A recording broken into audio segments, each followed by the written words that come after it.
Então vamos nessa. Estamos começando mais um podcast, o podcast aqui do Centro Malaquini Dias, focado na sua evolução. E hoje estamos inaugurando a nossa 4ª temporada com a nossa convidada ilustre, a nossa querida Rúbia. Muito legal. E estamos inaugurando o nosso estúdio. Uhul, até que enfim. Então é isso. Vamos nessa, vamos bater um papo com a Rúbia. Ao longo do podcast, se você ainda não conhece ela, você vai conhecer, vai pegar a história, os bastidores de tudo que aconteceu e que tem acontecido dentro do mundo das artes cênicas, principalmente no Paraná, mas no Brasil, né? E vamos nessa, é isso. Vamos para o primeiro episódio da 4ª temporada. Curta, compartilhe, siga, entra no YouTube, assina e o podcast está disponível também em todas as plataformas de áudio. Bora lá. Quer dizer então que eu estou inaugurando isso aqui com vocês, esse estúdio, que honra. Você está tirando a virgindade do nosso estúdio. Ai, que gostoso! Gosto, porque eu faço um bom trabalho assim, né? De introduzir as pessoas em algumas peripécias da vida, não é mesmo? Bom, então vamos começar pelo princípio, uma coisa óbvia, né? Estou aqui com o meu queridíssimo Vilmar. Vai lá, Vilmes. Salve, salve. Seja bem-vinda, Rúbia. Primeiro Obrigada, podcast Deus. da 4ª temporada. E estamos aqui hoje para dar aquelas tijoladas. Se você não sabe, você está liberada para dar tijolada em quem você quiser. Opa, tijolada? Tá bom. Estou preferindo afagos nesse momento. Tijolada foi os 2 últimos anos, né? Chega, né? Chega. E estamos aqui com a nossa super convidada, então, a Rúbia. Normalmente nós fazemos uma prévia, uma pequena apresentação, mas a Rúbia, vou contar como eu conheci ela e depois a Rúbia mesmo se apresenta. Eu conheci a Rúbia na época que eu dava aulas em academias. Então eu dava aula numa academia perto do Teatro Guaíra, do Guaíra e do Guairinha, é isso, né?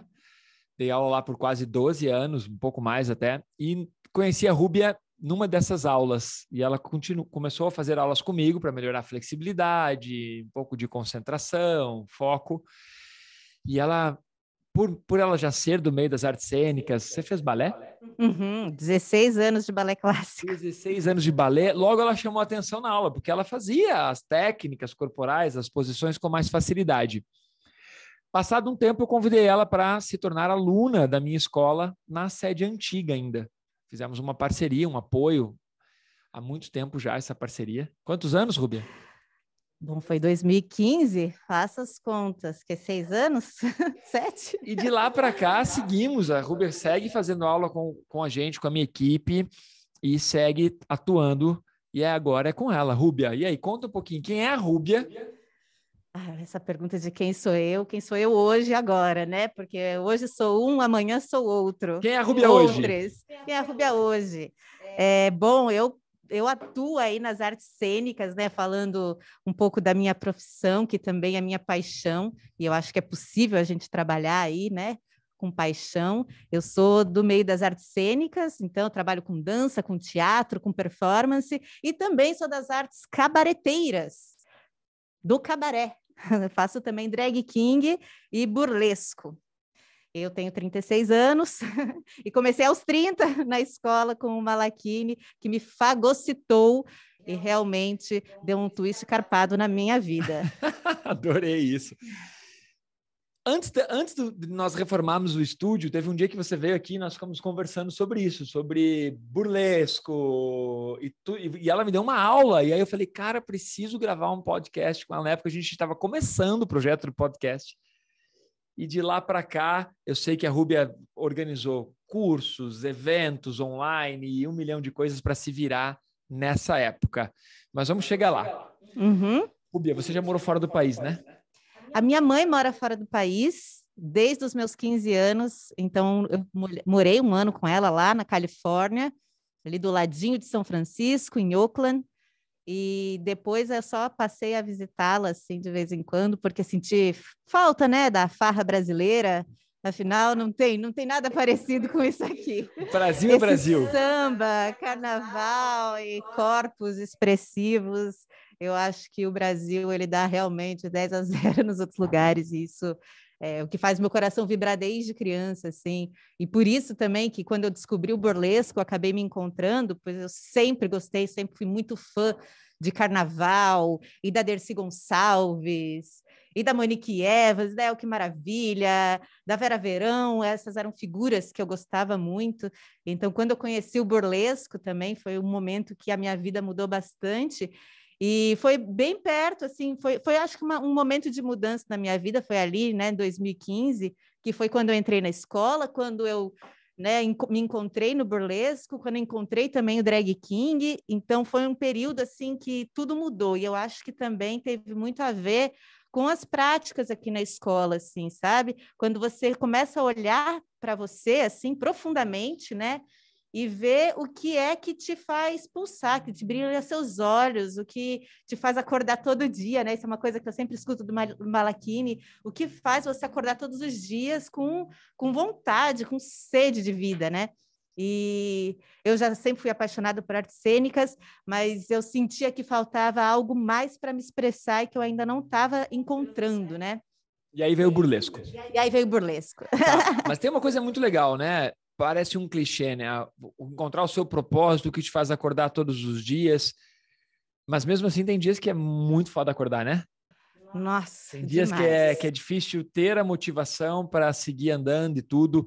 Então, eu vou entrar nessa parte mais down, que acho que a maior parte das pessoas acabou passando nesses últimos 2 anos. E em algumas profissões isso foi mais do que em outras profissões.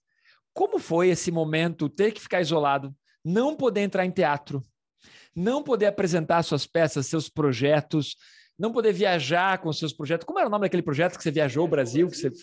Palco Giratório. Palco Giratório. Pô, incrível, nossa, né? Depois você conta um pouquinho da história do Palco Giratório. E como foi para a Rúbia, mas também como foi no mundo das artes cênicas, teatro fechado, cinema fechado, as pessoas que apresentam casas de show fechada. Como foi? Você viveu isso, a sua vida, isso? Como foi? Nossa, foi difícil demais, assim, eu me sentia um passarinho preso na gaiola mesmo, triste, sabe? Você até canta um pouco, mas daqui a pouco você se sente já, né, sucumbindo, assim, e eu fui sentindo, assim, que eu precisava de vibração no corpo, e isso, a vibração que você sente num palco, nossa, em contato com o público é muito diferente, né, do que você tá ali preso no 2D, assim. Lembro até um dia que eu encontrei um amigo meu, Léo Fressato, e ele começou a tocar depois de 1 ano, mais ou menos, de pandemia, a gente se encontrou, ele tocando violão, assim, e eu comecei a chorar, mas eu chorava assim, nossa, eu ouvia esse violão vibrando minhas células.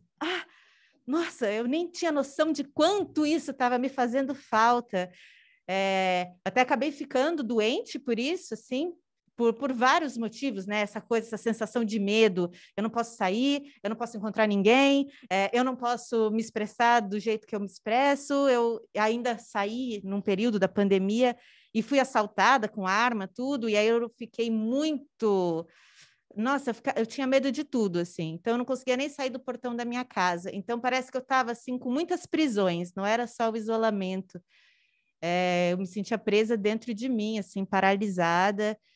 E, nossa, foi um processo. Agora, 2022, que está começando, mas eu já estou sentindo que está diferente, né? Que aí você tem que começar a limpar, a ver as coisas, o que é, o que não exige é. Outro esforço, né? Nossa. Porque o primeiro foi aquele esforço para você se adequar àquela condição. Uhum. E aí gera neurose, gera um monte de coisa ruim mesmo. Aí depois aí agora abre, mas só está cheio de medo ainda. Uhum. E aí como é que você lida com isso, né? Como é que você se abre? Você tem que quebrar essa barreira também, né? Foi primeiro medo de não conseguir, né, me sustentar na pandemia, afinal, o meu setor todo fechou. Então, assim, passei 2 meses assim, nossa, fudeu. E agora? Meu Deus, o que eu vou fazer? Aí, medo da própria doença, aí o medo de sair na rua, porque também eu senti que o centro da cidade ficou... Eu moro no centro da cidade. Ficou mais abandonado, né? A gente tinha medo. Porque aí, como todos estavam em casa, quem ia na rua sofria mais, né? Porque tinha medo de assalto, medo de várias outras coisas. E aí o medo de como ganhar o sustento, sendo que o artista ele tem que estar no palco, no seu caso, né, teatro, né? Uhum. Mas também a sétima arte também acabou não podendo gravar, tudo, deu um A novela bug parou. cultural. Acho que o mundo teve um bug cultural nesse sentido, depois acabou que se reinventou, né? Hoje nós acabamos vendo isso. E você, como você se reinventou? Como você conseguiu ter o ponto, aquele momento de, cara, ponto de inflexão, agora eu tenho que dar um jeito porque eu quero continuar vivendo da minha arte. Foi nesse momento que você começou a bolar os cursos de burlesco online, tudo. Conta um pouco isso. Foi. Aí, olha, que agora olhando assim, eu não quero abandonar o online mesmo, porque criei muita coisa legal para o online e assim abriu um outro universo de poder me comunicar com o Brasil todo, que, nossa, às vezes eu ficava muito só aqui nessa panela, né, Curitiba, tal, com os cursos, com as oficinas aqui. E aí, logo no começo da pandemia, uma amiga minha do Rio, artista, que eu ia dar uma oficina para ela lá no Rio, e aí não pude ir. Ela falou assim, que tal você fazer online? Eu falei, e que tal você ser a minha cobaia? Porque eu não sei como é que isso vai funcionar. E também outra pessoa que foi a minha cobaia foi uma aluna aqui da escola também. A Carol. A Carol. Tô sabendo, a Carol. A Carol, ai, Rubio, eu acho que eu preciso me expressar um pouco mais. E aí, você não quer me dar umas aulas? E aí foi legal que eu peguei uma pessoa que estava procurando as artes e o burlesco por uma coisa. E ela adora dançar, ela faz balé, um monte de coisa. Carol, beijo, né, Carol? Beijo. Beijo, Carolzão. Carolzão, Beijão. Agora eu quero saber essa história do Carolzão, hein? Amo Carol. E aí também peguei, então, duas cobaias bem diferentes, então eu pude testar os meus cursos de burlesco de uma maneira que tanto de autoconhecimento mesmo, assim, de você mergulhar nas suas vergonhas, entender quais são as suas vergonhas, a sua maneira de se expressar, qual é a sua sensualidade e a sua comicidade, né? Como brincar com o seu corpo sem poder, sem tabus, assim, né? E sem, tipo, isso é certo, isso é errado, encontrar a sua vertente e também poder trazer todas as alegorias, né? Da arte para colocar nesse bolo todo de coisas. Então, eu fiz um curso de burlesco que tem 2 módulos. Um primeiro módulo é para a gente mergulhar mais na gente mesmo e aprender também um pouco sobre as técnicas, né, do burlesco, apresentar também a história e mostrar as referências, né, desse contexto. E o módulo 2, que é para composição de performance. Então, ali, eu brinco que ali é o Se Vira nos 30, é Corrida das Vedetes, que ali são vários exercícios de explodir as caixinhas. E de exposição também, da pessoa aprender a se expor, né? Quebrar os próprios tabus do que é, né? Mas tem uma coisa interessante, eu não fazia ideia do contexto do burlesco, porque tal como muitas coisas que nós achamos que sabemos, o que nós sabemos é aquilo que aparece de repente num filme, num seriado, numa revista, né? E a gente não sabe exatamente a essência do burlesco, origem. E aí, quando você me contou, me encantou. Então, vamos lá, vamos ensinar quem está nos acompanhando o que é o burlesco, a origem do burlesco e como é o burlesco hoje em dia. Ah, legal. Pergunta marota, aí sim. Então, burlesco assim, é uma arte que remonta ao século XVII. Esse termo aparece primeiro na literatura e quer dizer burula, gracejo. Então, tem uma coisa com humor e era uma sátira das artes oficiais. Não só das artes oficiais, como de tudo que era oficial. Então, tirava sarro do rei e tudo mais. Era tipo um meme. Era um meme. Era o meme do século XVII. Adorei. E também, se você for pensar, por que também é uma história das mulheres, né? Teve um determinado período que as mulheres foram proibidas de estar em cena. Então, até por isso que surge também a arte drag, que são os homens que fazem os papéis femininos, né? Mas mulheres artistas não deixam, né, de existir. Então, aonde elas estão? Elas estão nos lugares não oficiais. Então, elas estão nas tabernas, elas estão nos teatros de rua, né, nas feiras, nos teatros de variedades, nos freak shows, tá? Em tudo quanto é lugar. E tem um pouco, sim, desse lance da sensualidade como uma maneira de você fisgar o público para você dar o seu recado. Claro, lógico. Então, isso é o burlar. Como mulher não era permitida falar, então era uma maneira de fisgar e burlar aquilo que ela não podia fazer. E aí, claro, depois vai para várias artes, e aí tem um boom dos cabarés no final do século XIX, começo do século XX. Nossa, assim... Principalmente em qual região? Europa, Estados Unidos também Europa. teve. E no Brasil? Quando... Brasil também teve, na Belle Époque. Então, a Belle Époque amazônica, né, teve ali um grande boom também dos teatros de revista, o teatro de revista é próximo do burlesco, mas o burlesco é um pouco mais rebelde. Mas o teatro de revista flerta ali com o burlesco. O burlesco, cada mulher é dona de si ali, não tem ninguém por trás dela. Tem uma burlesca ali de Floripa que ela fala que uma burlesca é uma companhia de teatro inteira num corpo só. Porque a gente realmente faz tudo, não tem ninguém por trás. Então, o que a gente quer dizer é o que a gente está propondo, o figurino a gente que faz, a movimentação de cena, a produção, de aonde eu vou me apresentar. Então, dá muita autonomia de tanto discursivo quanto de corpo e de ação no mundo mesmo. Então, mas pode ser mais de uma. Pode ter uma companhia mesmo. Pode ter uma companhia. Entendi. Tanto que o burlesco foi para os Estados Unidos por conta de uma companhia, da Lydia Thompson, que ela era ali da Inglaterra, e aí ela vai ali, no final do século XIX, ela vai lá para os Estados Unidos e vira uma febre, assim, quem são essas mulheres com as pernas de fora? Só que elas eram tão burlescas que elas nem estavam com as pernas de fora, elas estavam com uma calça que imitava a perna. pernas. Uau! Porque não podia mostrar a perna naquela época, e todo mundo ficava, ai, meu Deus, elas estão com as pernas de fora. Não. Que aí se via bater, assim, a censura, assim, não, estamos aqui, é calça aí. Então, o burlesco tem esse mecanismo. Burlar mesmo, Eu achei interessante uma coisa que você disse, de que as mulheres eram proibidas de se expressarem, né? E tem culturas que até hoje é tradicional que a mulher ela não tem um papel, né? O papel da mulher é representado por homens, como tem um teatro japonês que faz muito dessa forma, no hindu também, né? Os homens têm eles têm um papel principal nesse sentido, né? E aí você mencionou o final do século XIX, início do século XX, até 1920, mais ou menos, tinha estava em alta, estava bem alta, os cabarés e tal, e aconteceu alguma coisa que depois virou tabu. Aí a mulher não pôde de novo. O que aconteceu, será, né?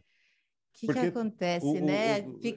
Fica nesse cabo de guerra entre libertação e conservadorismo, né? Parece que essa é uma briga eterna na história da humanidade, né? Então, teve esse momento até mais ou menos a década de 50, ali que começou a fechar mais. Será que assim? eu tenho assim para mim que talvez tenha sido pós-guerra, porque o pessoal estava voltando da guerra para começar a trabalhar, os homens, né, que voltaram da guerra para trabalhar, e as mulheres optaram por ter famílias, talvez. Mas, porque assim, não teve nenhuma, como é que eu digo, um momento assim onde teve um grupo que falou, não, vamos fechar. Eu não diria nem um conservadorismo. Talvez acho que é muita coisa junta, né? Teve, assim, os cabarés também entraram em declínio por conta do próprio cinema, que era muito mais barato. Novidade. Você botar ali para passar aquele filme várias vezes do que toda noite ter que pagar montar um monte toda a de estrutura gente. e maquiar tudo de novo, iluminação. E pagar um monte de gente, né, para noite. Teve a campanha de sem álcool também, que não podia, era tudo underground, né? Sim, teve também. O cinema encareteou bastante assim, as coisas. Com certeza. Sabe uma coisa interessante do cinema e de tudo? Eu estava conversando com um outro conhecido que adora a sétima arte, é que o cinema tem o Oscar tradicional, daí tem os festivais que vão premiar ali os atores, a trilha sonora, e aí começou e sempre existiu o cinema paralelo, o cinema alternativo. E hoje já tem críticos para julgar o cinema alternativo. Então não é mais alternativo, porque já tem crítico também, eles já são especializados em serem alternativos, ou seja, também já entrou num Esse clichê. filme alternativo, ele não está dentro das regras. Exato. Não faz sentido. Não, então vamos chamar um especialista alternativo. Mas tem uma coisa que eu queria te perguntar que eu achei bacana. Então as mulheres ficaram proibidas de encenar, e aí os homens começaram a se transmutar, né, a se transvestir, é isso, tá correto? De mulheres para poder atuar. Então, um homem no palco fazendo passar por uma mulher, daí podia. Aí podia. Que desgraça isso, né? Então, isso nas artes oficiais, Exato. né? Porque mulher vestida de homem não podia. Mas homem vestido de mulher podia. Aí daí que veio um fetiche absurdo, então, que até hoje paira no ar aí. Os crossdressers. E também as drag queens, né? As drag queens, elas vieram desse contexto, que acontecia, então, num lugar oficial, mas depois continuava para além do palco, né? Então, as drag queens estão por aí por isso também. O que eu percebo bastante? Tá, Malaquini, legal, mas o que isso tem a ver com evolução, com autoconhecimento, com o que a gente ensina? O fato de você... O que eu percebo com todos os atores que eu já dei aula, né? O fato de você estar no palco e você encarar vários personagens também desencadeia em você um autoestudo fantástico, que de repente você tem que vivenciar um personagem ou um sentimento que você achava que você não tinha, que você não era daquele jeito, e daí você super se identifica. E às vezes o contrário, às vezes o fato de você poder se maquiar e poder se esconder atrás de uma maquiagem, de uma máscara, faz com que você possa se libertar. Isso? Exatamente. Falou perfeito. É bem isso. É um exercício de alteridade, assim. E ao mesmo tempo é isso. A máscara, ela deixa a gente assim, tudo aquilo, deixa o superego de lado, porque a máscara não tem. Então você não precisa, né? Tem uma coisa muito legal disso, que máscara em grego é persona. Persona, exato. Então, a personalidade da pessoa é só uma máscara para ela se permear na sociedade. Sem a máscara, sem a personalidade dela, talvez as outras pessoas não a aceitassem. Você sabe que eu tive essa sacada com meu filho. Meu filho, para mim, dentro de casa, comigo, filho perfeito, né? Daí, quando ele ia para casa da mãe dele, a mãe dele me ligava e falava, olha, ele faz isso, faz aquilo, que eu falava, não, o Kalani, não, ele não é assim. Daí eu ia conversar com a diretora, onde cheguei no colégio, e a diretora me falava, o Kalani faz isso, isso, isso. Eu, cara, não, o Kalani não é assim. Ou seja, aí o que eu descobri? Que com cada pessoa e cada lugar que meu filho frequentava, ele tinha uma persona, uma máscara. Então, ele sabia exatamente até o limite que ele podia ir comigo, o limite que ele tinha com a mãe dele, o limite que ele tinha na escola e com os amigos. Então, ele vestia uma máscara e nós somos um pouco assim, né? De acordo com o que nós estamos fazendo, nós temos uma persona mais atuante, né? E você sente que isso é o que de uma certa maneira te dá tesão no palco, de você se conhecer, de você perceber que pode se soltar e que hoje a Rúbia, para quem não sabe, o Rubão também, né? O Rubão, depois a gente entra nesse assunto.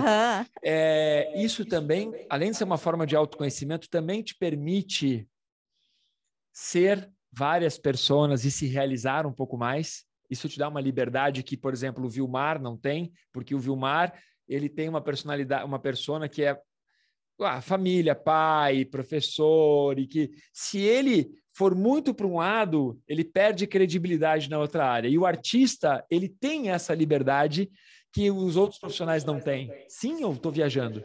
Não, tem, com certeza. Eu acho que cada um encontra onde você tem adrenalina, né? Esportes radicais, o surf, sei lá, andar de moto, tem muitas formas, né, de radicais aí. E eu acho que a minha radicalidade é estar no palco, podendo ser várias pessoas e ter um monte de experiência que eu não teria se eu estivesse na minha casa sendo Rúbia. Então, assim, o que será que tem ali naquele contexto artístico que eu possa experimentar, sei lá, exaustão? O que acontece com o meu corpo quando eu chego em exaustão e vou para a cena? O que acontece quando eu tenho que ficar imóvel? tanto tempo? O que acontece quando eu posso ser um cara debochado? O que eu posso me permitir e descobrir mais de mim? Então, para mim, é isso, onde está minha adrenalina. E o burlesco em si, ele, então, tem essa questão de qual é a diferença, para quem está nos escutando ou nos escutando ou nos assistindo pelo YouTube, qual é a diferença entre drag king e drag queen. Drag queen e drag king. Isso. É isso? São duas coisas diferentes. Primeiro, eu quero que você responda isso. Então, vamos lá. Vai lá. E hoje ainda tem o drag queer. Drag queer? Tem mais um tipo. Então, drag queen são homens vestidos de mulher e drag king são mulheres vestidas de homem. Não só mulheres, né? Pessoas não binárias e tudo mais que então se deslocam e criam essa sua persona masculina. E também entendendo a masculinidade como não uma só, né? A masculinidade também é múltipla, elas são várias, então cada pessoa, cada artista também explora o seu tipo de masculinidade. Tá, aí vou continuar aqui para a gente entrar numa parte que eu sinto que é um pouco polêmica. Isso obrigatoriamente tem a ver com sexualidade, tem a ver com sexo, com fetiche, ou isso é algo criado pela mídia? Não tem, mas pode ser, né? Porque tudo pode ser. Sim, tudo pode ser fetichizado no mundo, né? Não, perfeito, mas não necessariamente toda pessoa que se transforma, qual é se o termo monta. correto? Se monta, obrigado. Toda pessoa que se monta, não necessariamente ela tem um fetiche sexual com aquela montagem. Ou seja, eu sou homem, eu me monto de mulher, mas não me monto ainda, pelo menos. Talvez a Rubia me convença. Eu quero ver isso. Ai, vamos lá. Senão, a ideia é não ter preconceito. A evolução é não ter preconceito, né? Então, por isso que eu contei essa... Mas, assim, então a pessoa se monta, não necessariamente ela tem que ter algo sexual relacionado. Ela pode ter só uma realização no palco. Sim. Eu acho que para cada pessoa a coisa reverbera de um jeito, mas não tem a ver com isso, assim. Mas existe um potencial ali que a pessoa acaba descobrindo. Que existe uma coisa assim, tipo, nossa, eu nunca me permiti pensar desse jeito, agir dessa maneira. O que isso traz? Tipo, eu acho que eu fiquei uma pessoa muito mais segura e confiante, né? Porque, afinal, os homens são bem seguros e confiantes desde que são ali anunciados, é menino, bate na bunda. E aí eles já saem assim, confiantes, seguros, calmos, tranquilos, podem andar na rua sem medo. Então, sem medo, sem camiseta, né? Sem camiseta e tudo mais. Então, assim, quando eu comecei a emular um homem, eu vi assim, eu comecei a perceber, nossa, eu piso no chão diferente. Eu posso me expressar, posso agir de uma maneira mais confiante. Então, isso foi trazendo muito mais confiança para a Rúbia. Só pela confiança de emular um homem. Vamos entrar nessa história muito legal, é muito louca da Rúbia. Que a Rúbia ficou um período da vida dela curtindo ser o Rubão. É isso, né? Depois vocês procurem aí no Instagram aí Rubão.rubi. Rubão.rubi. É fantástico, é incrível. E eu lembro que você me contou que teve uma época que você não curtia mais sair como Rúbia, mas curtia sair como Rubão, fazer as coisas tradicionais como Rubão. Conta um pouco isso aí. Nossa, gente, eu entrei num portal assim.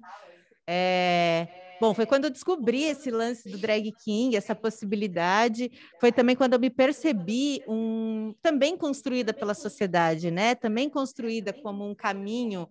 Então, tá bom. Então, se você nasceu com vulva, você vai vestir rosa, você vai fazer balé. E quando vai usar saia. Eu percebi que esse caminho era todo construído, eu falei assim, quer dizer que eu sou um avatar, eu sou toda artificialmente montada, eu vou querer experimentar outras coisas. E aí comecei a me montar. Demais. Comecei a me montar de homem. E bom, aí eu comecei a sair, e aí a primeira vez que eu saí com um bigode natural, que foi num carnaval, que o carnaval também permite, né, que a gente se experimente assim, foi muito impactante, porque tinha um fascínio das pessoas comigo, e eu com as pessoas, e uma maneira de me comunicar diferente. Então, de repente, eu estava sentindo muito mais liberta, com um bigode na cara e com uma autoestima muito melhor, né? Porque aí eu estava lá, era homem, mulher, era sapatão, viado, tava todo mundo na minha, assim. Eu senti um poder. Você podia pegar geral. Podia pegar geral. Entendi. Eu assim, opa, Entendi. que poder, que botar botox, gente. Vamos botar um bigode na cara. Que ótimo. E aí foi isso. E aí eu entrei nessa grande viagem e eu gostava de encontrar os lugares, friccionar os lugares, encontrar aquela rachadurinha e desmoronar. Então, eu gostava de ir em boteco e começar a conversar com os caras e começar a imitar eles, até eles ficaram constrangidos. Nossa, eu sou assim, e se olhar num espelho. Então, virou uma pesquisa assim, de campo, um laboratório. E eu acho que tem muito a ver também como o movimento feminista estava começando a subir, falar sobre algumas coisas, sobre mansplaining, manspreading, essas coisas todas. Eu sinto que eu estava vestida de homem e também experimentando essas coisas, né? O que é o manspreading, que é o homem espalhado, né? Que se espalha no ônibus, que se espalha em tudo quanto é lugar, e de repente eu estava ali. E também debochando disso, né? Porque eu ria muito ao mesmo tempo que eu fazia. E ao mesmo tempo estava me apaixonando por um masculino que emergia de mim, assim. Tipo, nossa, eu nunca permiti esse masculino de se expressar. E somos os dois, né? Somos homens e mulheres dentro da gente. Essas energias, elas estão aqui, né? E aí eu ia para tudo quanto é lugar. Eu fiquei uns 3 anos, só saía de Rubão. 3 anos, eu achei que era período mais curto, 3 anos. Não, foram 3 anos, isso que eu não performava em cena ainda. Eu fiquei 3 anos saindo por aí, então, se você me chamasse para tomar um café, era o Rubão que aparecia. Me chamava para ir no museu, era o Rubão que ia. Me chamava para ir numa festa, era o Rubão que ia. E aí, depois de uns 3 anos que eu comecei a levar o Rubão para o palco, depois que eu conheci o burlesco, que aí eu comecei a fazer performances drag kings burlescas. Uou! E aí que foi o burlesco que me trouxe um chão de performance, que aí me trouxe mais deboche e também mais rebeldia, assim, sabe? Uma maneira engraçada de eu colocar minha rebeldia. E de uma certa forma, isso também te gerou um status. Isso também te gerou sair do comum, que era o ponto que a Rúbia estava alcançando, atuando da maneira tradicional. E aí você saiu da caixa, expandiu, mudou completamente, quebrou vários paradigmas, e isso também te deu uma notoriedade dentro desse meio. Por que eu citei isso? Porque quanto mais a gente fica preso nos paradigmas, no comum, nas coisas tradicionais, também a gente não consegue alcançar o nosso máximo potencial. E você, com isso, você deu uma pedalada, né? Quando eu conto para algumas pessoas, falo, não, eu dou aula para a Rúbia, conheço a Rúbia. Quem é mais desse meio? Olha para mim e fala, nossa, a Rúbia é, tipo assim, ela é uma personalidade que quem não anda, quem não tá dentro do meio de artes cênicas, do meio burlesco, de tudo isso, não faz ideia. Mas quem anda, a Rúbia, as pessoas sabem que é Rubão. Tipo, as pessoas sabem que é Rubão, enquanto a Rúbia talvez ninguém soubesse, ou soubesse muito menos, né? Tanto que eu assisti algumas peças da Rúbia e que não tinham... Uma peça tinha bastante a ver com isso, mas outras 2 não. E você sente que isso também, e que talvez esse boom de status, de você conseguir acessar mais pessoas, isso também acabou catalisando para você investir mais tempo e mais energia nisso? Com certeza. Porque como primeiro foi essa grande paixão, esse negócio que eu estava descobrindo uma coisa em mim, então era um frisson que eu sentia no meu corpo. Era uma coisa assim, inexplicável. E também de explodir com as minhas próprias caixinhas. Isso é maravilhoso, é apaixonante.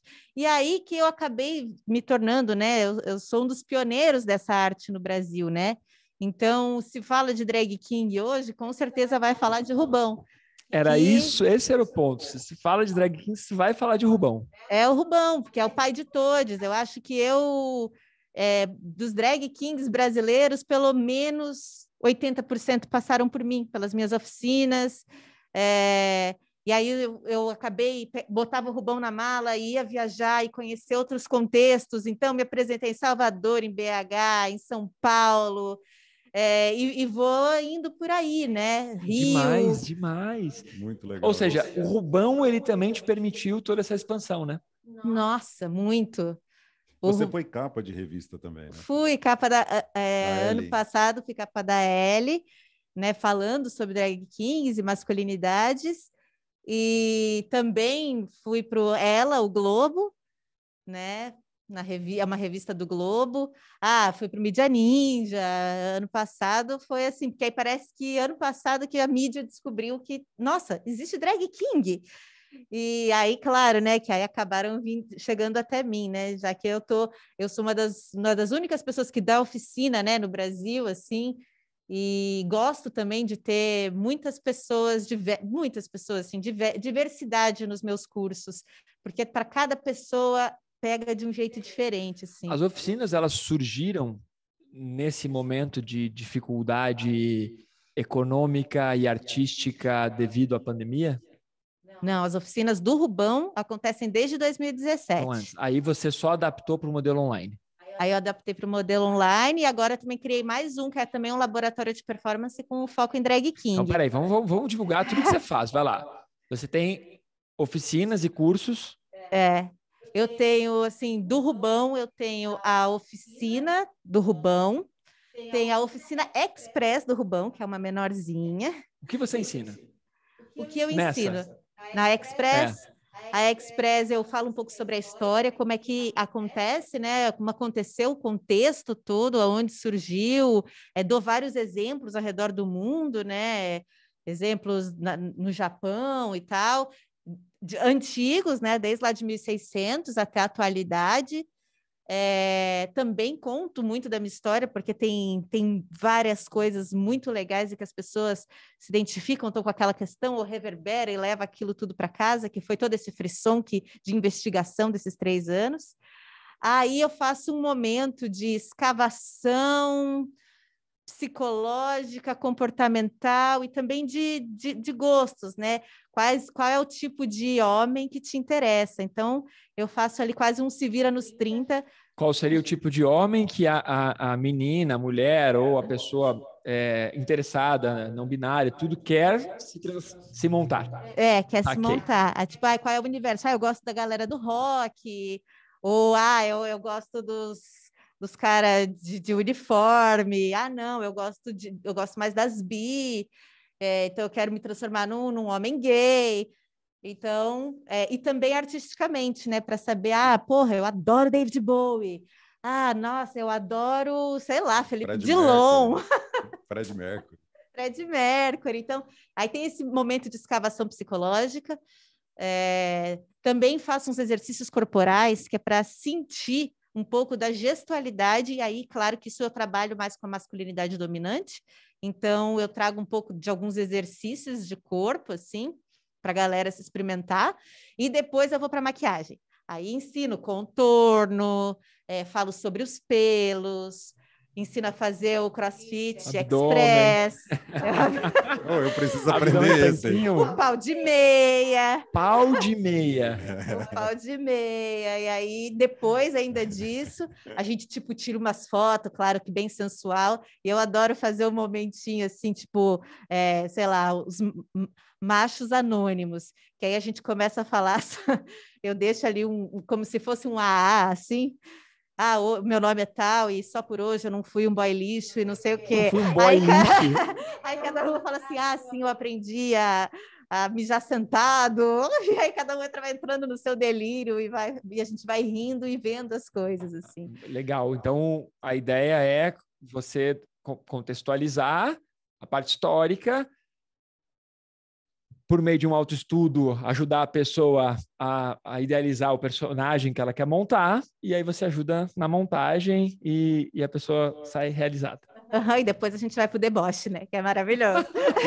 E não é todo mundo que faz as suas oficinas que são do meio artístico. Não. Tem pessoas como a Carol mesmo, bom, ela é da dança, tal, mas ela quer se expressar melhor na vida, na profissão dela. Não tem isso também? Sim, também, né? Nossa, Que é uma fuga do comum, da realidade, daquilo que está sugando a pessoa. Ela quer uma fuga, ela quer falar, cara, eu quero me libertar. Quero experimentar isso e aquilo. Nossa, uma vez era uma mãe com a filha. Mas...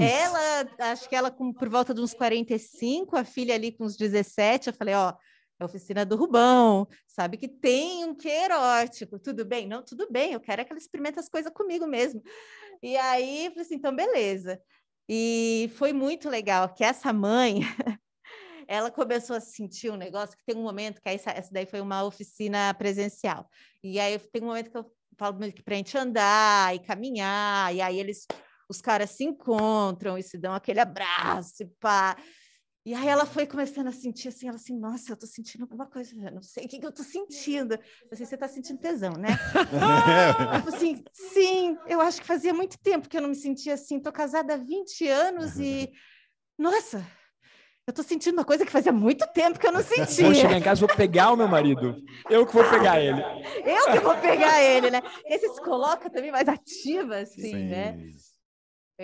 Já tive cada história, assim, já teve uma que teve câncer de mama e tirou uma mama e ela assim, nossa, eu tô aqui para ressignificar o meu corpo, porque, né, a mama é uma coisa tão feminina, eu também quero, então, ressignificar isso aqui, ver isso aqui de outra maneira, assim, ver o meu corpo de outra maneira, e foi muito legal. Então, tem coisas também que são super potentes, assim, e além, né, do riso, que eu acho que o riso também é transformador, né? Rúbia. Uau, hein? Uau! Dentro da mitologia hindu, existe um ser mítico chamado de Shiva, que foi atribuído à origem do yoga. E dentro das histórias e das lendas atribuídas a Shiva, tal como nós temos em vários outros personagens, existe um personagem em que Shiva ele é relatado como se ele fosse metade homem, metade mulher. Então, as estátuas dessa personalidade de Shiva, ou dessa encarnação de Shiva, ou qualquer que seja a interpretação, ele está com metade do corpo masculino, então o braço mais forte, está usando uma bermuda que é feita de pele de tigre, ele tem todos os adereços masculinos, e do outro lado ele tem seio, ele tem brinco na orelha, tem a sobrancelha um pouco mais feminina, os quadris estão um pouco quebrados para o lado, ou seja, dentro da mitologia hindu, o que esse personagem representava? Ele representava que todos os seres humanos eles têm energia masculina e energia feminina, e que exacerbar uma ou exacerbar outra em alguns momentos da vida vai te ajudar no processo de evolução e de autoconhecimento. E é incrível, é chocante isso, porque depois a maior parte da Índia, ela preconiza e valoriza o patriarcalismo, né? A energia masculina. Mas Shiva, que dentro de quem pratica yoga, meditação, autoconhecimento, é a mais alta referência, em algum momento ele já sinalizou na história, falou, olha, galera, autoconhecimento faz com que você desenvolva a sua energia feminina, mas que você também desenvolva a sua energia masculina, ou seja, você precisa ter o lado sentimental, você precisa ter o lado bruto, e você precisa saber trabalhar isso. Então, essa tua história, esses teus relatos, é tipo isso, cara, vamos olhar um pouquinho mais. E aí você citou do carnaval, já vou emendar aqui. Que eu, quando era menor, sempre ficava pensando, por que tem esse bando de homem vestido de mulher atrás do trio elétrico? E por que nesse momento ninguém acha estranho? Todo mundo acha estranho, mas ninguém... Tudo bem, o cara é pai de família, empresário, tudo bem, mas naquele dia ele pode pôr uma meia calça arrastão, lascar uma calcinha tochada, sai beijando outros homens na rua. E aí passa batom e põe peruca, e aí ele meio que se liberta, e toda a sociedade meio que, tudo bem, nesse dia pode. Então é como se fosse um dia de forra. Essa origem do carnaval, não lembro, tem um bloco que meio que valoriza isso, que é o bloco dos homens que tal se transmutam, se montam de mulher. Tem a ver? Será que tem uma origem no burlesque, tem uma origem em tudo isso? E agora? Eu não sei tão bem assim. Mas seria um pouco disso, né? O cara... Mas até essas festas populares, assim, em que a gente pode ser outros, é uma maneira até que é um lado até um lado B da religião, quase que como se a religião precisasse disso para conseguir o ano todo ter as pessoas, então, ali no seu caminho. No cabresto, né? No cabresto. Aí tá bom, aí um dia a gente... Então, faz essa festa, bota todo mundo para sentir o que quer sentir, expurgar o que precisa expurgar para depois voltar. Então, se abre um portal, que cada um pode ser o que quer, para depois voltar para o cabresto e voltar. Então, a própria religião apoia, né? Interessante que era parte de uma religião, que é Baco, né? A festa de Baco, que é o carnaval, que era feito há milhares de anos, né? Muito antes das religiões tradicionais que nós temos, e que, talvez não todas, mas tem algumas sim, e que ela tinha essa permissão, né? E as religiões que depois foram sendo adaptadas aí a coisa de 2.000, 2.500 anos, essas religiões precisaram adequar as suas festividades e fazer um pouco de tapar os olhos mesmo, né, para permitir o povo, justamente para isso que você está falando. Porque tinha as festas pagãs já aconteciam. Como é que você vai falar para o povo que não pode? Eles quebram tudo. Não precisa, quero só ver também que é o segundo ano sem carnaval, né? Esse ano, que eu acho que não vai ter, não sei, né? Agora já com a cancelaram Omicron, vários, né? Já cancelaram alguns, assim, gente, o que vai ser do brasileiro sem carnaval? Sem um momento de... E não é Brasil, né? O carnaval acontece na França, acontece nos Estados Unidos. Nós achamos que o carnaval é brasileiro, mas ele foi importado. Importado, exato. Tá, Rúbia, vou entrar num outro assunto, vou fugir bastante do que a gente está falando, de toda essa loucura, essa putaria deliciosa aí. Ai, que gostoso. E o ser humano, ele sem perceber, né? Desculpe meu francês aí para os palavrões, mas sem perceber, nós somos assim, mas nós nos permitimos isso em alguns momentos, né? Tem uma escritora que eu gosto muito, que é a Regina Navarro Lins, e ela tem um livro que chama-se Cama na Varanda. É como se você pegasse tudo que acontece na cama, entre quatro paredes, coloca na varanda e vamos tomar um chá e um café e falar a respeito. O ser humano ele tem isso, né?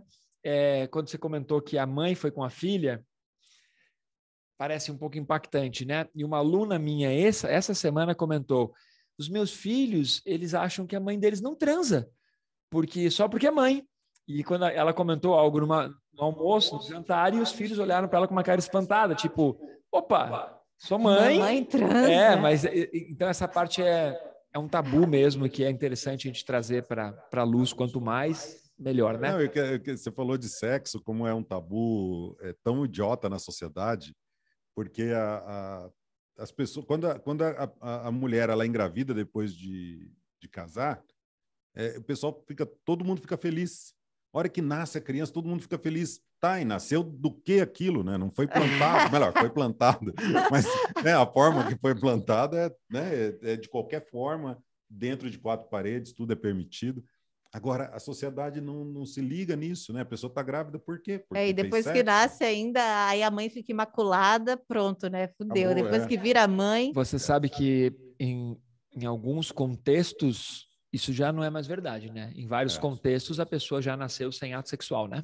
Já existe, né? Isso existe, e isso vai ser uma baita quebra de paradigma, porque daqui a algumas gerações, talvez...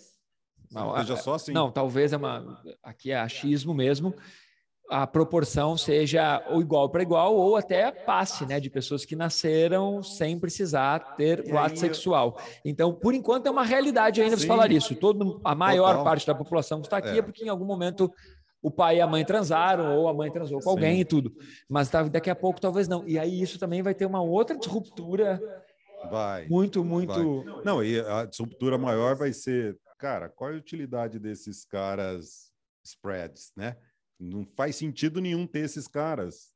Aí você vai poder ficar lá só andando de skate, eu vou poder tocar meu violão, e acabou. Aí os homens acabam, entra em extinção. Mas eu queria entrar num outro assunto agora, que eu comentei que ia mudar bastante. Rúbia, o que você sente que praticar meditação, praticar exercícios respiratórios que ajudam a administrar as emoções e tudo, E a parte das técnicas corporais que nós ensinamos e que você me conheceu por causa disso, por causa da meditação, por causa das técnicas corporais e da respiração, além das técnicas de reprogramação emocional, você sente que isso é um baita diferencial para você que está no palco, para o autoconhecimento? Como você vê hoje? Você vê a sua vida hoje sem treinar meditação? Nossa, não mesmo. A minha vida mudou. Eu tenho a mente muito fértil, não é mesmo? Então eu era só aquela que ficava assim com um monte de coisa na cabeça e eu não conseguia viver praticamente, assim, tipo, ter foco para trazer as minhas ideias para essa realidade, para essa dimensão. Não conseguia produzir muito bem a minha vida, assim, era muita bagunça por conta da minha cabeça. E aí foi uma das primeiras coisas que eu senti diferença quando eu comecei a praticar, foi, nossa, eu estou conseguindo focar no que eu tenho que fazer. Nossa, eu tenho que se eu estou com essa ideia, eu posso trazer ela para o mundo seguindo esse passo e não esmorecer, não me dispersar. Sempre tive déficit de atenção também, então também era muito difícil a leitura. E aí, de repente, comecei a ler um monte. Assim, gente, peraí, está acontecendo alguma coisa aqui. E aí foi assim, muitas coisas foram mudando, assim, tanto de autoconhecimento, de me sacar o que é que eu queria trazer para cá, mais meu, assim, do que só trabalhar para os outros. Então, esse lance todo de Rubão e tudo mais, teve muito a ver também com eu poder me assumir, sabe? Sem medo, me bancar. E eu acho que tem a ver, sim, com eu ter começado a praticar no método. A meditação me trouxe muito mais clareza, porque era só aquele turbilhão, aquele furacão. E aí, de repente, eu comecei a ter muito insight. Então, as minhas criações ficaram assim, comecei a criar muito, porque comecei a ter muito insight. Você está lá na meditação, daqui a pouco, pum, já vinha uma cena inteira, já parece que vinha assim, em segundos, já vinha a música, o movimento, o figurino, vinha tudo. Eu falei assim, gente, já vi uma iluminação aqui. Que Que é isso que está Porque acontecendo, o artista, sabe? por natureza, ele é uma pessoa mais criativa. Só que quando você tem toda essa criatividade perdida, você não consegue organizar e tornar ela uma realidade, né? E no palco, você percebe que, por exemplo, você consegue aplicar no palco, poxa, eu estou super nervosa para apresentar, aí você controla a respiração, você consegue trazer você para o momento presente, você percebe que isso te ajudou também?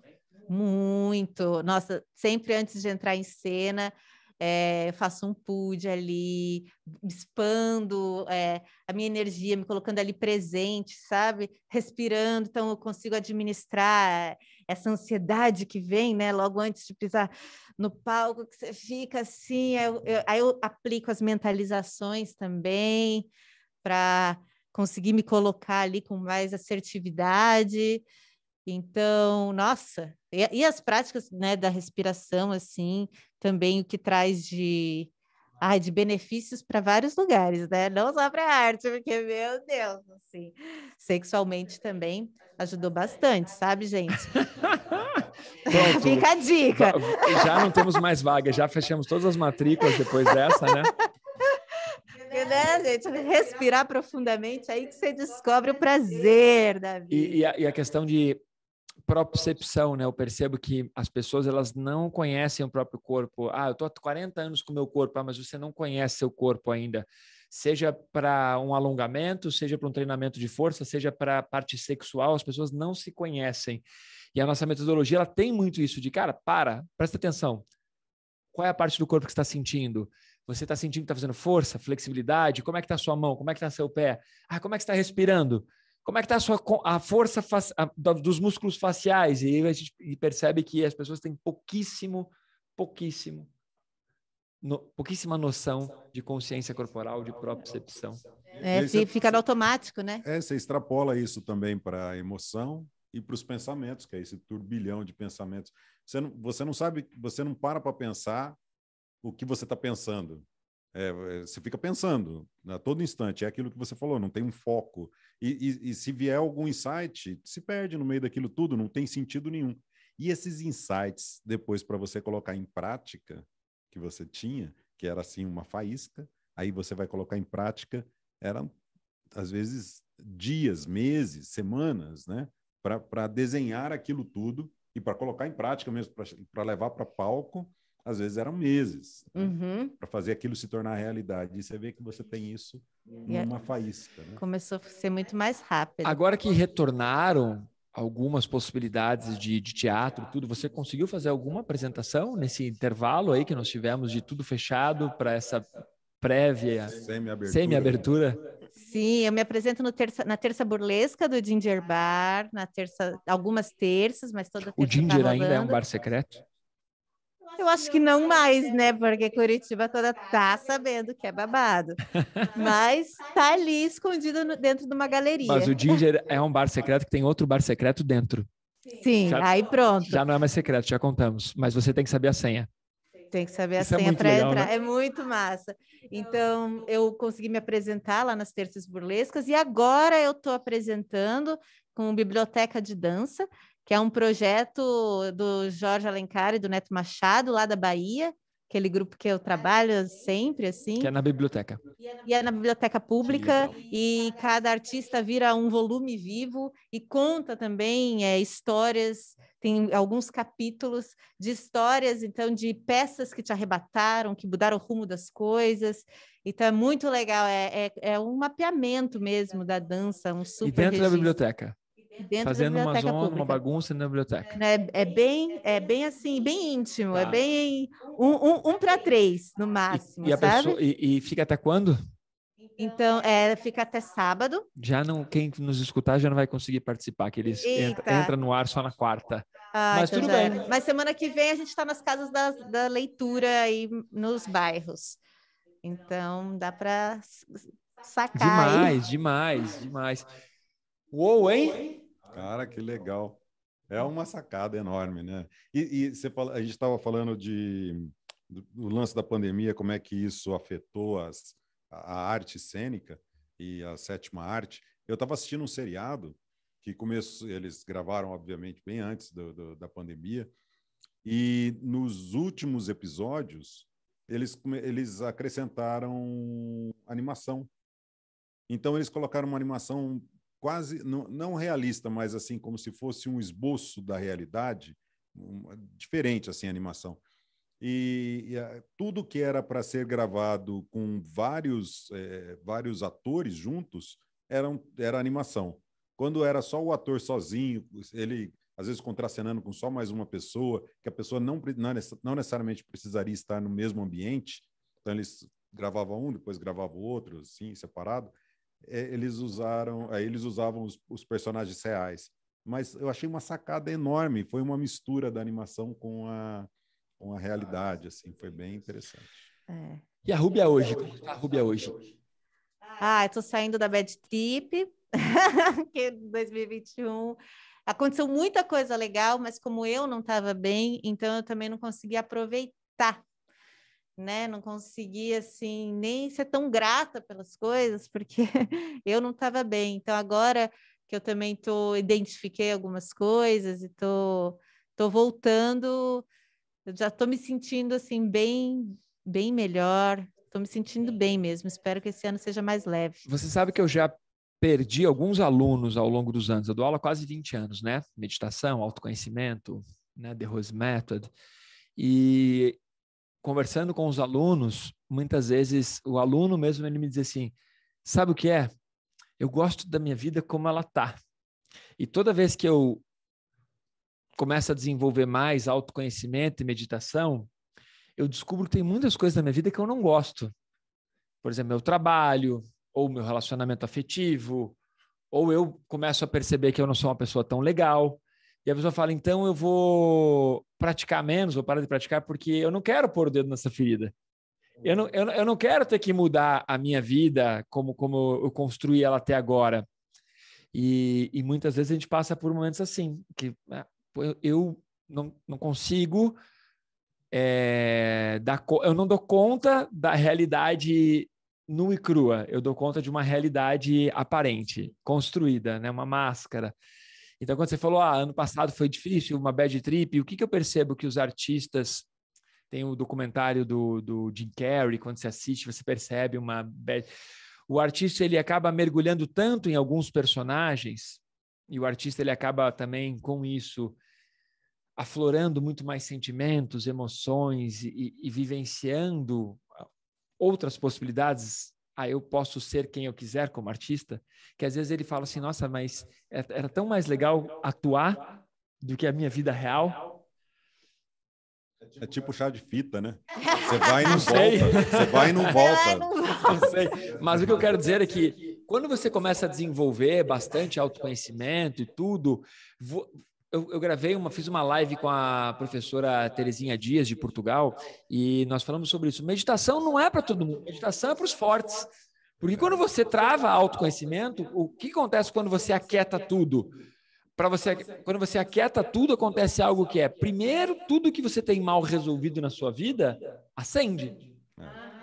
Então, a meditar é legal? É legal, mas você vai ter que resolver todas as coisas que não estão resolvidas ainda, as coisas mal resolvidas. Por quê? Porque só assim você vai limpar sua mente. Só assim você vai conseguir aquietar e meditar. Mas meditar é tão legal, meditar é um mundo rosa. Opa!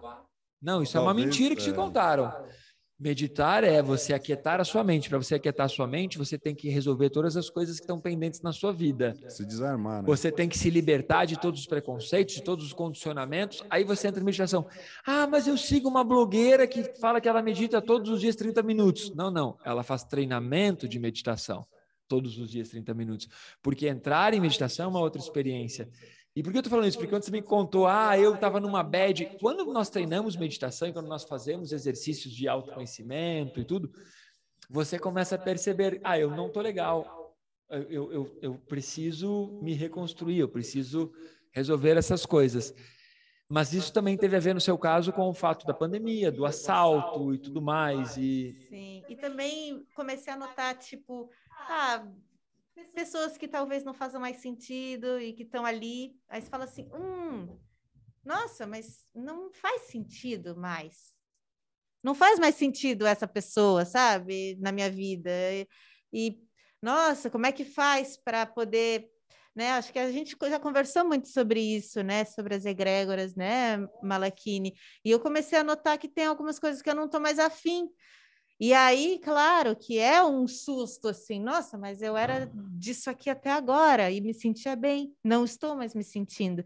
Como eu faço para virar a página? E é profundo, e é doloroso também algumas despedidas. Então, eu fiquei também, eu acho que me preparando para algumas despedidas, assim, e acho que estou nesse momento. Mas já estou me sentindo mais aliviada de ter conseguido me despedir de algumas coisas. Até porque esse convite do podcast a gente fez ano passado. A Rubia falou, não rola, esse ano não rola. E aí virou o ano, eu convidei ela, aceitou. Eu já falei, puxa, as coisas estão melhorando. Você sabe que isso que você comentou, o professor De Rose, ele chama de egrégora, né? As pessoas com quem você convive, elas influenciam diretamente na qualidade da sua vida, na qualidade do seu sono, na qualidade do seu sexo, na qualidade da sua arrecadação financeira, das suas relações, das suas realizações pessoais. Então, você tem que escolher melhor as pessoas com quem você convive. E Napoleão Hill, imagine um pesquisador da década de 30, ele também ele chamou isso de mastermind, que é o seguinte: você tem que escolher as pessoas com quem você convive e não deixar o acaso escolher. Porque se você só vai convivendo, você perdeu a oportunidade de repente, estar naquele momento com uma pessoa muito mais interessante que ia acrescentar muito mais na sua vida. Até aí tudo bem, eu entendo. Mas às vezes a gente não tem que escolher tudo. Mas o lado oposto disso você não escolheu e aquela pessoa está te sugando. Aquela pessoa está te atrapalhando, aquela pessoa está te bloqueando. Você não está alcançando o resultado, seja econômico, de felicidade, de realização no sexo, qualquer coisa que seja. Então, você ter comentado isso, é muito difícil você olhar e falar, mas eu gosto daquela pessoa. E eu gostava tanto de ir naquele lugar, mas agora, nessa nova fase da minha vida, não faz mais sentido. E você ter força, coragem, energia para não ir mais lá, ou para ir menos, ou para se despedir. É por isso que tem tanta gente que ainda está casada. É por isso que ainda tem tanta gente que trabalha no que não gosta. É por isso que ainda tem tanta gente que mora no país que não quer. Por quê? Porque você precisa de uma coragem, de uma energia para romper essa barreira. Mas depois que você faz, é libertador. E só dá para romper também se você tiver um porquê ou para onde você vai. Ou chegar no limite. Não aguento mais essa pessoa. Agora não, agora ela extrapolou. Tipo, não quero, tá assim, tá sendo tóxico, mas aí tá? é ruim, né? Não quero. Mas aí já... Lidava bem com esse tipo de comportamento até aqui. Daqui para cá não dá mais para mim. Eu acho que eu percebi que eu cheguei no limite com algumas coisas e, nossa, e passei dos meus limites. Então, acho que eu também fiquei meio ruim, assim, por isso. Assim. Claro. E energeticamente isso nos consome. Muito. Eu não dormia, Malaquinho. Exato. Nossa, até perceber assim, nossa, eu tô há 2 meses sem dormir. O que está acontecendo? 2 meses? Angustiante demais. Aí você começa assim, não, eu vou entender o que acontece quando eu estou com essa tal pessoa. Quando estou com essa tal pessoa. Aí você começa a entender que, eu acho que aqui não vai mais, sabe? Ou esse contexto. Um ditado popular que foi interpretado de uma maneira errônea e até preconceituosa, né? Que os nossos pais diziam, né? Diga-me com quem andas e te direi quem és. Aí depois acabou virando um preconceito de que, eu olhei aquela pessoa que está andando, só porque ela está vestida assim, ela vai atrapalhar a sua vida. Virou um preconceito. Mas a essência desse ditado é exatamente isso. Poxa, toda vez que eu estou com essa pessoa, eu tomo decisões erradas. Eu nem percebia que eu estou dormindo mal, né? Ou eu nem percebo que toda vez que eu estou com essa pessoa, eu acabo me transformando em alguém que eu não gosto de ser. E imagine que isso é assim nos casamentos, nas empresas e tudo. Então, a gente tem que entender que, sim, o autoestudo, ele também, ele não é só com relação a você. É como você é quando você está naquele restaurante, naquele bar, naquela... Como é que chama quando é um grupo de teatro? Quando você tem lá o grupo que ensaia sempre e tudo, a companhia. Naquela companhia, puxa vida, toda vez que eu vou para aquela companhia, eu me sinto ou muito mais feliz, ou às vezes o contrário. Só que, às vezes, na maioria das vezes, é tão difícil sair. E às vezes o relacionamento é tão abusivo que você não percebe. E aí você fica preso. Era um relacionamento abusivo, mas você não percebia. Exato. Não, bem isso. E aí acho que por isso que eu estou me sentindo melhor, porque eu acho que eu consegui me despedir de algumas coisas, mas demorou. E demora. Tem período de luto, tem período que você não sabe o que fazer. Agora, para a gente fechar o podcast aqui, que tem que liberar o Vilmar, eu me lembro de uma história muito legal. Nós fazíamos na sede antiga, na escola antiga. Agora, por causa da toda essa loucura do isolamento, a gente parou, mas nós tínhamos um evento, uma vez por mês, que nós chamávamos de Satchakra, que era o quê? Uma reunião em boa companhia, para fazer mentalizações, comer, cada um levava uma comida, era uma reunião e a gente fazia mentalizações. E aí, num desses eventos, a Rúbia, vou contar para vocês, a Rúbia, eu falei, Rúbia, você podia fazer uma performance, algo assim, e ela... Posso mesmo? Ficou empolgada. E eu disse, pode, os alunos vão adorar. E ela fez uma performance para nós nessa noite. Muito louco, que era um ET. Conta um pouco, vai. Putz, eu não lembro o nome do ET. Isso que eu chegava conversando de outra dimensão com a galera e vendo, né, todo mundo nos seus brilhos, né, nas suas auras, sei lá, douradas, e depois eu dançava um funk do ET. Ela falava assim, esse pessoal mais evoluído aqui, eu tô vendo a aura de vocês. Vocês estão tudo brilhando. Ela com uma roupa... brilhando. Era isso. Ela falava desse E ela com uma roupa que era um macacão meio transparente, seminua, assim, e aí a medo dela, os alunos vão ficar chocados, e os alunos adoraram, os alunos amaram, e a gente se divertiu horrores. Foi bom o ET, né? Quero ver se eu volto com esse ETzinho, que ele era simpático. Ele era simpático. Rúbia, adorei o papo.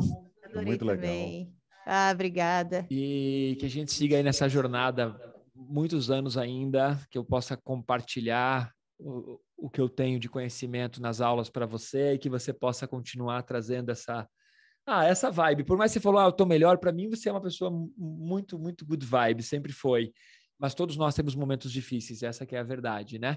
Isso que eu nem contei a história, nem pedi para ela contar a história aí que ela teve um orgasmo extra ultrasensorial. Essa história, quando ela conta, a gente chora de rir, mas talvez fique no próximo podcast. E conheçam o trabalho da Rúbia, super indico. E obrigado por ter aceitado o convite. Ai, obrigada, Malaquini, por tudo, por me fagocitar pela escola, que realmente eu sou muito grata, muito, muito, muito, para sempre. E estar aqui com vocês hoje inaugurando também. Inaugurando nosso estúdio. Muito bom, muito brilho! Yay! Massa. Primeiro de muitos, né? E aí, Rúbia, foi um prazer enorme mesmo, muito legal. É legal conhecer assim os bastidores, né, do palco, porque as pessoas têm esse hábito de comparar os bastidores delas com os palcos das pessoas. E a gente contar um pouco... Chorou. Close chorou. Vamos ganhar Ibope. Vamos fazer ela parar de chorar. Quando a gente coloca a luz nos nossos bastidores, aí as pessoas percebem, nossa, é uma pessoa de verdade, né? Ela não é só aquilo que aparece no palco. E é bem legal. Sabe que o último curso que eu ministrei de aprofundamento filosófico, a Rúbia estava presente. E foi um dos mais legais e divertidos, porque tinha a Rúbia. É verdade, porque aí tinha claro, tem todo o contexto filosófico, autoconhecimento, lições de casa, tarefa. Mas aí quando nós entrávamos nas histórias da Rúbia, e foi um momento que foi assim, estava todo mundo trancado em casa. E era um momento que as pessoas estavam morrendo de medo de tudo, a gente só se via... Foi logo no início. E aí nós nos encontrávamos toda sexta-feira, das 10 da noite à meia-noite, nem lembro, das 7 da noite à meia-noite, e eu ministrava o curso de aprofundamento filosófico, e era um momento assim que, cara, todo mundo esperava chegar a sexta-feira porque a gente queria se ver para aprender a cultura da filosofia e tal, mas também porque nós queríamos, era um momento que a gente podia se ver, contar as histórias e ver que a pessoa estava viva ainda, que estava bem, né? E poder contar, né, o que está se passando durante aquela semana. E olha, depois daquele grupinho ainda, Rafa, Carol, Esther, nossa, a gente... Aproximou, Anne, né? Bruno, nossa, a gente ficou muito assim, a gente tem o nosso grupinho As Invertebradas. As Invertebradas, As Invertebradas. Bem isso mesmo, dá medo. Elas já foram me vendo Ginger, então a gente Super, né? É isso, galera. Finalizamos aqui mais um podcast. Fica ligado para seguir a gente no canal do YouTube, para se inscrever, para curtir. Também para nos acompanhar, seja pelo Spotify, pelo Deezer, pelo Apple Music, estamos lá. Quarta-feira, às 4 da tarde, entra no ar esse episódio e aí a gente compartilha e a Rúbia compartilha com a galera dela. Beijo, Ruhu. Isso aí, beijão. Beijo. Agora, para fechar, a Rúbia vai montar o Vilmar. Isso. Vamos montar o Vilmar. Ai, vamos fazer uma careca, né? Vamos fazer um cara careca. Uma mulher careca. Vamos montar. Brincando. Tipo Vera Verão. Vamos montar o Vilmar, que o Vilmar é o cara que ele vem desde o tempo da Arca de Noé, ele já passou por tudo isso, ele já sabe. Várias montagens, eu já fiz, você não tem ideia, cara. Essa história de Shiva, eu vi de perto. Eu tava lá, vendo ele mexendo um quadril só. Massa, valeu, galera. Inauguramos o estúdio. Beijo.